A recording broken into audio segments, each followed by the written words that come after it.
In an effort to choke off Iran's oil revenues, the U.S. on Monday threatened sanctions on countries, including American allies, if they import Iranian crude. Our goal has been to get countries to cease importing Iranian oil entirely. The United States reimposed sanctions in November on exports of Iranian oil after Trump unilaterally pulled out of the 2015 Iran nuclear deal. But the U.S. also granted exemptions to 8 nations, including China, India, South Korea, and Japan, to keep importing Iranian oil. On Monday, Secretary of State Mike Pompeo said those waivers will not be renewed. Today I'm announcing that we will no longer grant any exemptions.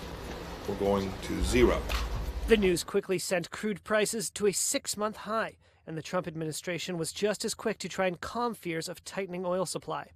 The United States has been in constant discussion with allies and partners to help them transition away from Iranian crude to other alternatives. Countries reliant on crude imports and oil traders are trying to gauge the potential impact.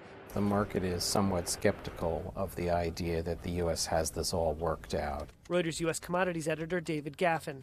It is unclear whether people are accepting the entirely rosy scenario that the U.S. is laying out, that Saudi Arabia and the United Arab Emirates and the other major OPEC producers, not including Iran, of course, will be able to fill that gap. Now, a sort of clear-eyed look at this would suggest that the Saudis do have the room to produce more. Even if Saudi Arabia and other exporters ramp up supply to meet demand, some analysts told Reuters that tapping those reserves now could mean a loss in spare capacity, meaning less of a cushion if there are unforeseen crises ahead.